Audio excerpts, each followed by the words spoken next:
塊上，再用雕刀雕刻成形，最後再將剩低嘅空白之處畫咗佢。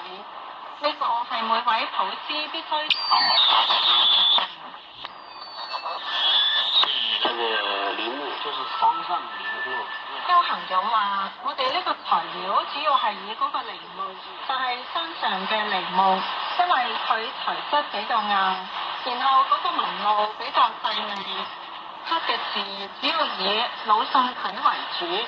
魯宋字體佢係橫細豎粗，先將呢個字搞清楚佢嘅結構。刻字嘅話，其實係靠熟練啦。我父親有20幾個徒弟，有幾個學得比較快，但係有幾個學咗幾年仲未完全把握。我嘅嗰啲師兄弟，佢哋食完飯就可以去玩啦，而我呢就會留落嚟自己再去練。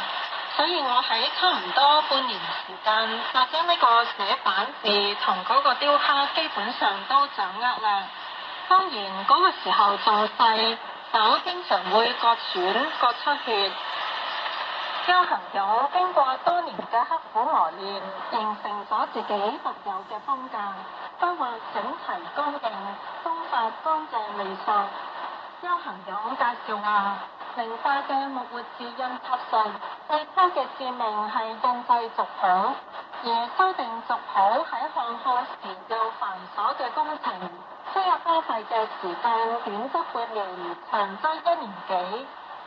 印製新譜嘅第一步就要收集族人嘅信息，邱家修譜一直堅守咁樣一條嚴格嘅組訓，對東家提供嘅人兵資料必須族人核對，遇到信息不詳或者有疑問嘅，都要逐家逐戶登門核實。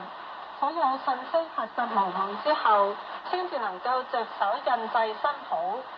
印製族譜嘅第一道工序係執字。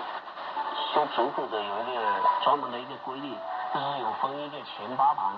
邱恒勇話：修族譜有一個專門嘅規律，有分一個前8盤，主要就係首先將每個字偏旁部首喺邊一行，我哋要將呢個記住，甲乙丙丁咁樣嘅。然後後面嘅字庫嘅話呢，就係按照嗰個偏旁部首去排嘅。